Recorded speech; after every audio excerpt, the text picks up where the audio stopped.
Sebelum melanjutkan, jangan lupa subscribe dulu, terima kasih. Bab 176 penuh dengan celah. Tentu saja kamu tidak ingin tahu apa yang sedang kukatakan. Tapi, kamu harus mengakui bahwa kamu adalah Mu Tangsue. Mu Qi melipat tangannya dan tersenyum padanya. Kamu tidak bisa menyangkalnya. Lagi pula, kita akan segera bisa mengetahui siapa yang menyembunyikanmu, memerintahkanmu untuk melakukan hal seperti itu, melatihmu dan bahkan memberitahumu tentang kejadian yang terjadi di keluarga Sen.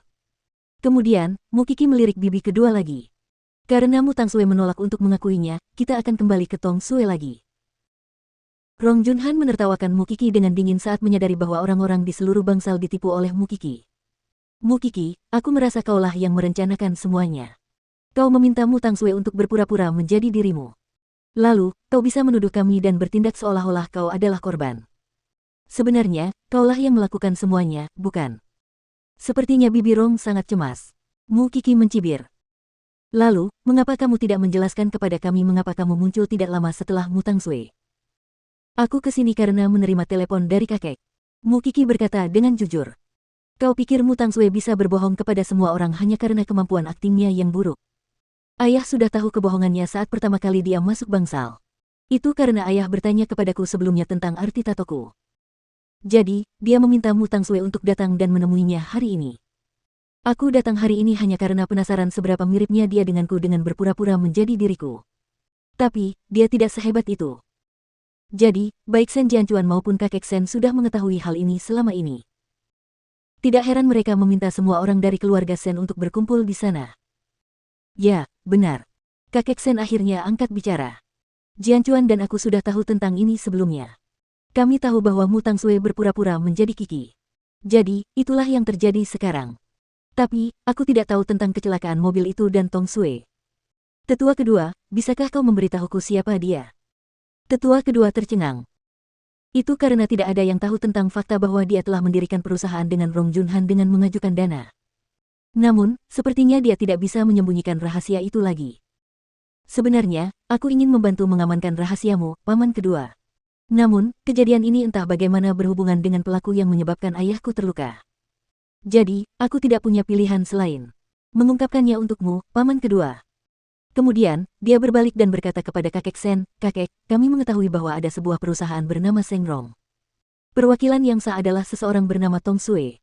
Salah satu pemegang saham alami adalah Sen Lin. Kakek Sen menoleh untuk melihat tetua kedua setelah mendengarkan Mu Qi. Apakah yang dikatakan Xiao Qi itu benar? Penatua kedua tidak dapat menyangkalnya. Dia menganggukkan kepalanya. Ya, itu benar. Tapi, bagus, paman kedua sudah mengakuinya. Sekarang, bisakah Anda memberitahu kami apakah perwakilan sah perusahaan Anda, Tong Sue, adalah saudara ipar Anda di depan kita? Mu Qi terus bertanya padanya. Ini. Sepertinya kau juga sudah memberikan persetujuan diam-diammu. Sekarang, yang harus kita lakukan adalah mengundang putri dekan tua itu untuk datang dan mengidentifikasi dirinya sendiri. Dengan begitu, pelaku yang telah menyebabkan luka kedua ayahku bisa ditemukan. Mu Qi memberikan kesimpulan akhir, bibi Rong, apakah kamu masih ingin menyangkalnya? Bibi Rong mencibir. Apakah kamu berencana untuk menghancurkan semua yang telah kulakukan untuk keluarga Sen selama bertahun-tahun ini hanya dengan mengatakan omong kosong di sini? Kamu sangat menghargai rencanamu. Sepertinya kamu masih ingin menyangkalnya. Mu Qi kemudian menoleh ke arah Huang Yu. Bibi kedua, kamu tidak ingin mempercayainya, kan? Saya hanya percaya pada bukti. Lagi pula, kakak ipar saya sangat baik kepada semua orang dari keluarga Sen. Semua orang dapat melihatnya dengan jelas. Bagaimana jika kebaikannya muncul dari rasa bersalah dan pengawasannya? Mu Qi membalas kepada Huang Yu. Aku. Sekarang, kalian bahkan tidak bisa menjelaskannya. Paman kedua, bibi kedua, kalian berdua bukanlah penjahat. Mengapa kalian percaya pada semua yang dikatakan bibi Rong? Apakah kalian tidak ragu dengan apa yang telah dilakukannya selama bertahun-tahun ini? Rong Junhan langsung menghampirinya setelah mendengarkan apa yang dikatakan Mu Qi. Dia mengangkat tangannya karena ingin memberi pelajaran pada Mu Qi. Jangan coba-coba menebar perselisihan di antara kita. Namun, Mu Qi berhasil menghindari serangannya. Kita akan segera tahu apakah itu benar atau tidak. Aku tidak ingin mengganggu kalian. Karena kalian semua punya pendapat tentangku, aku akan pergi. Rong Junhan ingin mundur. Itu karena dia tahu apa yang akan terjadi padanya jika dia terus tinggal di bangsal. Namun, Mu Qi telah menabur benih keraguan di hati setiap orang. Dia harus menghadapinya di lain hari bahkan jika dia memilih untuk pergi sekarang. Kemudian, dia ingin pergi tetapi Mu Qi memanggilnya. Tidakkah kamu ingin pergi bersama murid kesayanganmu? Saya bahkan tidak mengenalnya. Jangan menuduh saya dengan salah di sini. Mu Tangsue tahu bahwa dia sekarang sedang ditinggalkan oleh Rong Junhan setelah mendengarkan apa yang dikatakan Rong Junhan. Dia tidak bisa tetap tenang lagi. Aku mengakuinya sekarang. Dialah yang memerintahkanku untuk melakukan hal seperti itu. Saat itu, Rong Junhan belum meninggalkan bangsal. Dia membawaku keluar dari rumah sakit. Dia bahkan menunjukkan data dan videonya. Dia memintaku untuk berpura-pura menjadi Mu Qi. Itu karena dia ingin memanipulasiku untuk menciptakan konflik antara Mu Qi dan keluarga Sen. Mu Qi adalah ancaman terbesar baginya untuk diterima menjadi bagian dari keluarga Sen. Lalu, dia berjanji akan membantuku mengubah identitasku. Selain itu, dia akan memberiku pekerjaan di studio tarinya. Jadi, dia memintaku untuk tidak khawatir tentang masa depanku. Dia akan mengatur semuanya dengan baik untukku. Jadi, saya melakukan semua yang dimintanya. Mengapa aku merasa kalian berdua bersekongkol untuk menjebakku? Aku katakan padamu, tidak ada yang bisa menuduhku dengan salah.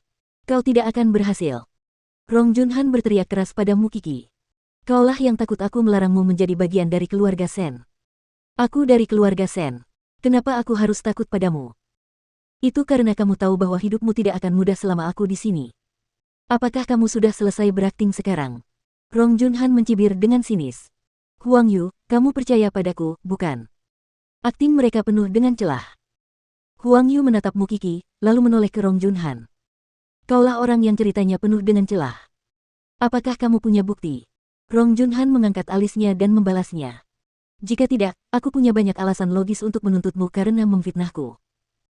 Kemudian, Rong Junhan ingin pergi. Namun, begitu membuka pintu, dia melihat seseorang di luar pintu. Itu adalah putri dekan tua, Dr. Zong. Rong Junhan mundur 2 langkah. Dr. Zong memasuki bangsal dan menunjuk Rong Junhan. Kemudian, dia berkata kepada Mu Qi, bukankah dia Tong Sui? Konyol sekali. Bagaimana mungkin aku Tong Sui, padahal aku sudah datang ke sini berkali-kali setiap hari, dan baru sekarang kau mengenaliku. Dr. Zong melingkarkan tangannya di pinggangnya. Kemudian, dia menjawab, saya sudah lama tinggal di luar negeri. Tidak bisakah Anda mendengar bahwa aksen saya berbeda? Saya baru kembali beberapa waktu lalu karena ibu saya meninggal. Saat itu, Anda bertemu dengan ayah saya untuk kecelakaan mobil yang melibatkan Tuan Muda Sen. Anda bahkan mencabut izin praktik dokter yang merawat Tuan Muda Sen. Apakah Anda masih ingat itu? Anda memintanya untuk merahasiakannya, tetapi dia enggan. Omong kosong.